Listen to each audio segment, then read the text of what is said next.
when you look at litter size, you can sometimes maybe get a little bit too excited about a change over 1 year versus the next. And realistically, you need to look at over a number of years, so kind of 3, 4, 5 years. And then you get a real profile of, is your litter size actually rising, or is it holding steady, or even in some cases, is it declining? Hello, I'm Kieran Lynch and welcome to OviCast, the Teagasc Sheep podcast. Each episode will bring you latest insights, advice and technical updates for the sheep industry. Now, this week's episode, we catch up with Dr Frank Campion to get an update on the Better Farm sheep flocks. We discuss everything from this year's scanning results to dealing with issues and benchmarking performance, to talking about yoke condition on the farms are scanning and some practical steps farmers can take to manage this. We finish up discussing grass supplies and preparing for lambing, as well as culling problematic ewes.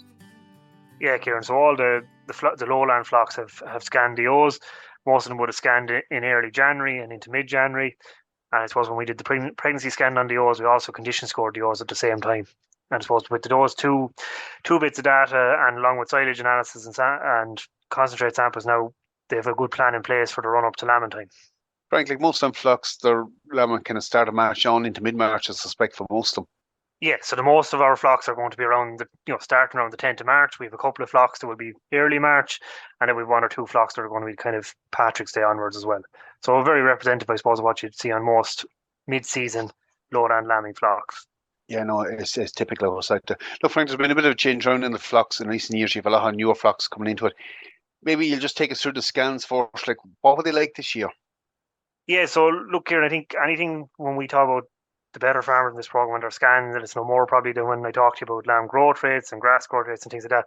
We have a profile of farmers. So we've some farmers who've been in the program a number of years and they have a very defined breeding plan and farm plan, and we've some farms who we've just started with, and there's lots of changes going on in the background of the flock. So that can influence litter size and influence the overall scanning performance.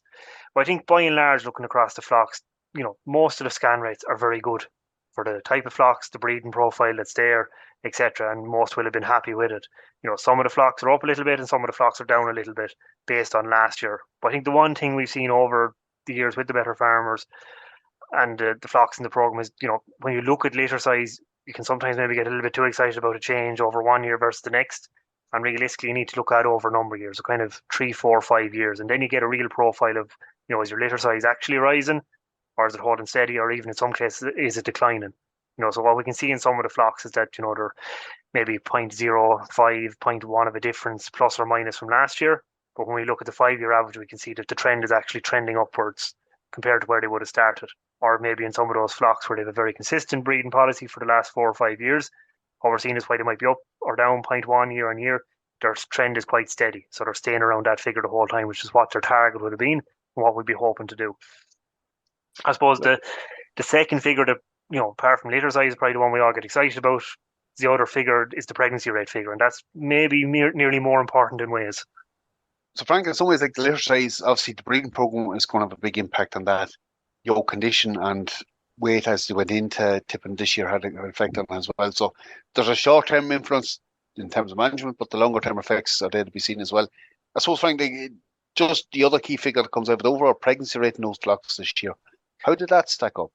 Yeah, so the overall pregnancy rate, in some ways, Kieran, is nearly as important, if not more important, than the actual litter size. So overall, the pregnancy, the target for a lowland mid-season lambing flock would be to have 95% of the ewes that went to the ram in lamb and higher. So for the flocks, the vast majority were hitting the 95% plus. We have 1 or 2 flocks where we're slightly below that. We're at 92 and 93 in 2 respective cases. So while not very far off the target, still cause for investigation.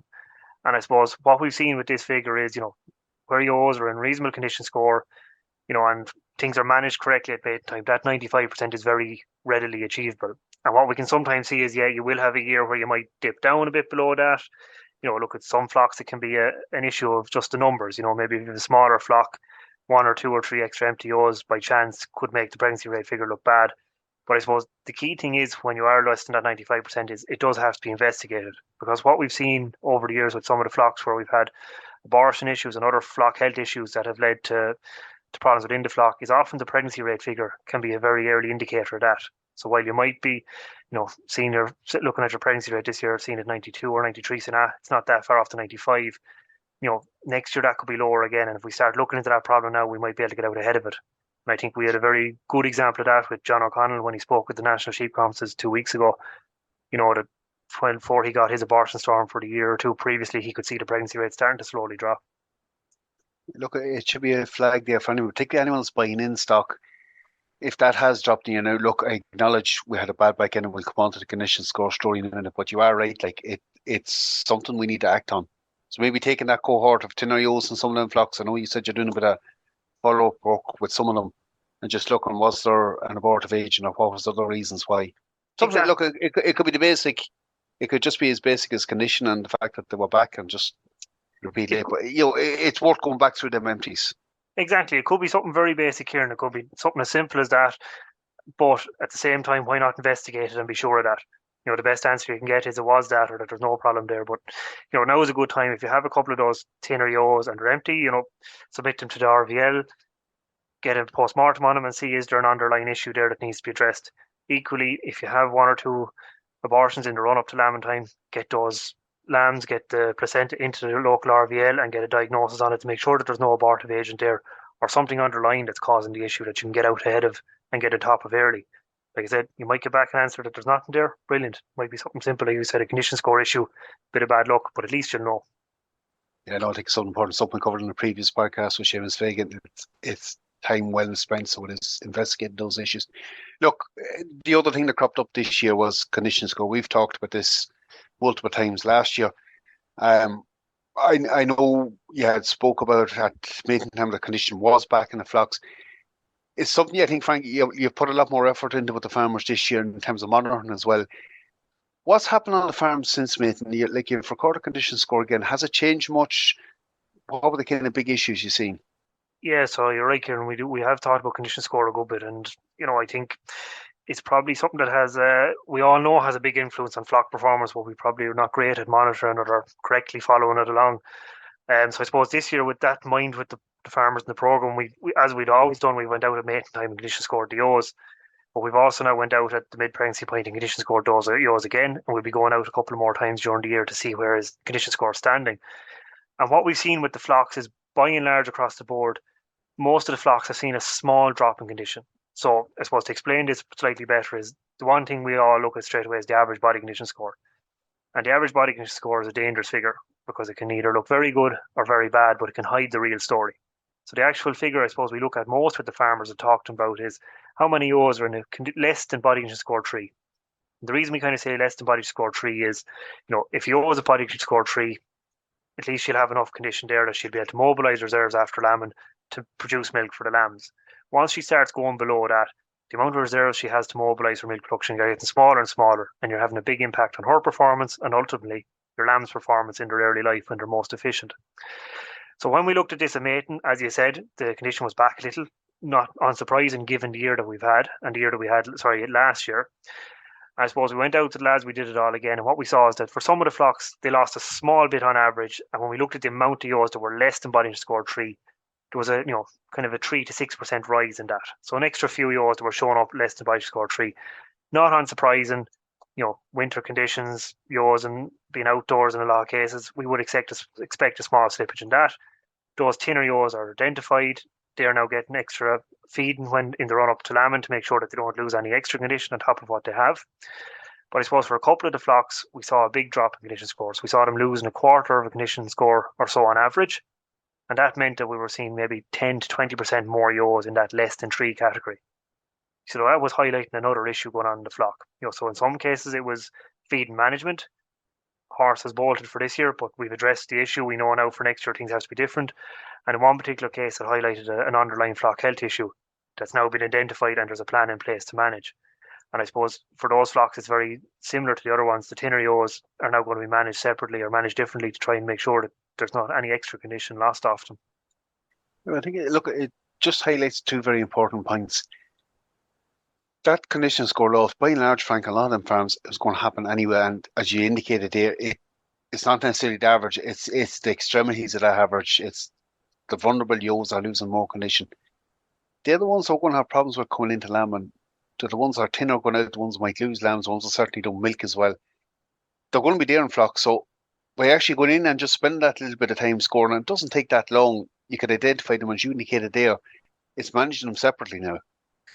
Yeah, it's not a big job to condition score. I know it sounds like a big job, and we're all guilty of walking into the shed or walking into the field, particularly they're in the shed and they're nice and dry and the wool is puffed out and we say, aren't they looking well? But you have to put your hand through the wool, and that is the only way you condition score them. And you feel along the top of their spine and the horizontal bones coming out from the spine between the last rib and the hip bone. And that'll tell you whether they're in good condition or bad condition. And as I've talked about, I'm sure some of your other contributors talked about, the sharper that is, the less condition they're in. And basically for those thinner ewes, then as you said, they're going to be the ones that will most likely cause us the problems as we run up to lambing, during lambing time, and particularly after lambing.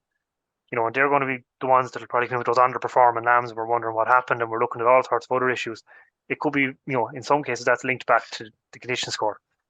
So for managing them, and it can sound like we're making things very complicated, for most lads, it's a case that we look at if there's a twin bearing ewe, and she's below the condition score 3, she's gone in with the triplets. So she's getting that extra little bit of feed. She's not going to suddenly turn into a fat ewe.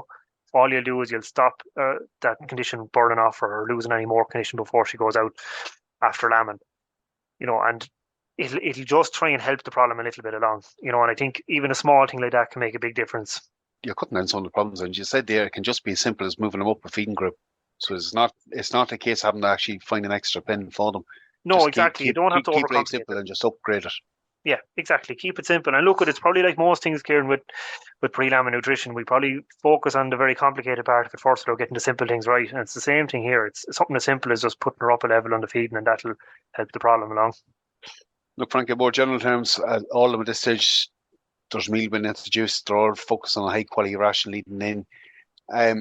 What else is happening on the farms at the moment in terms of prep just leading into lambing?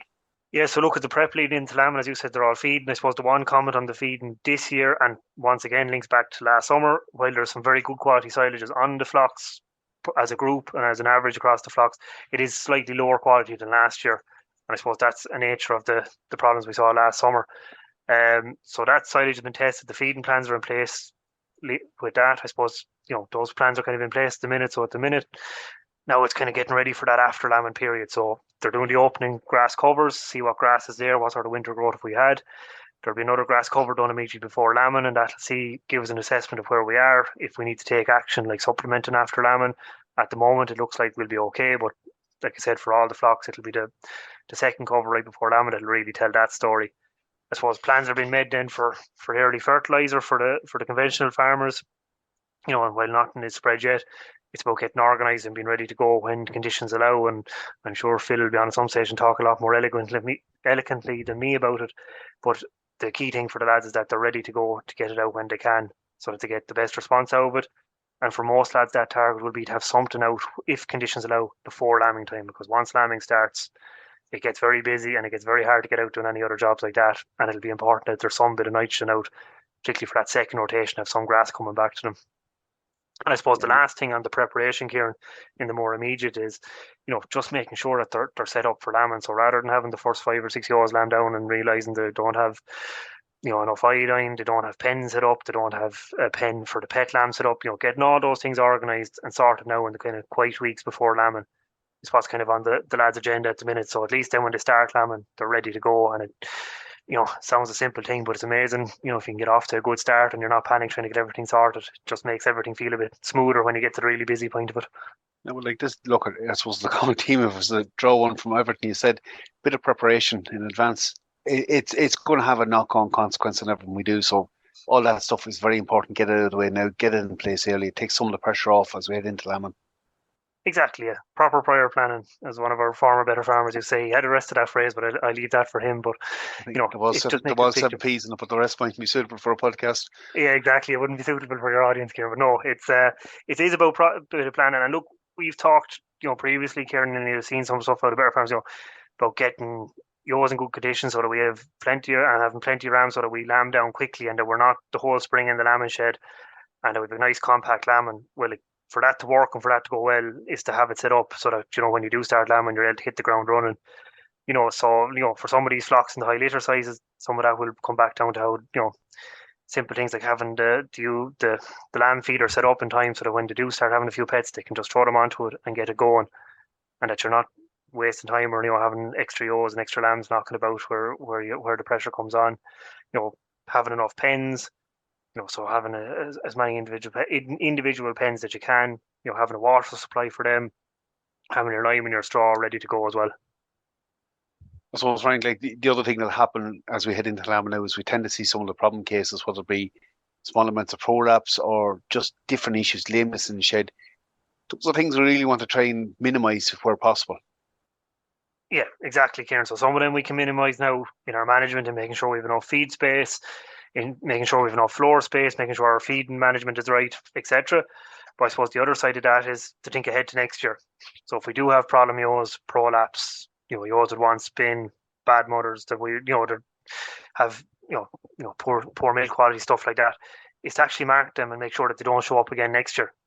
So one of the things the better farmers will do is obviously they'll record them on their handhelds, but the second thing they'll do is they'll get a batch of management tags, what we call cull tags, and they're just red tags. They're about 10 cents, I think, to buy. And if there's a ewe there that has a problem that's going to be culled, that tag will be put in the ear. So at least then when they're letting them up through the race, they'll quickly be able to identify them at weaning time and pull them ewes off and make sure that they're not ending up back in the system again. A simple investment, a very worthwhile one though. Oh, exactly, yeah. And look at it. I think any of the farmers who've done it have never said it was a bad idea. Because those tips and tricks are that they can make it easier. Look, Frank, good getting that update from you today. Appreciate you coming on. No problem. Thanks, Kieran. That's it for me for this episode. You can keep up to date with Better Farm Flocks in the Teagasc Sheep newsletter and on the Teagasc website. That's it for me for this episode. For updates from our sheep programme, keep an eye on our Twitter page at Teagasc Sheep. I'm Kieran Lynch. Thanks for joining us. Don't forget to subscribe and follow us for more episodes.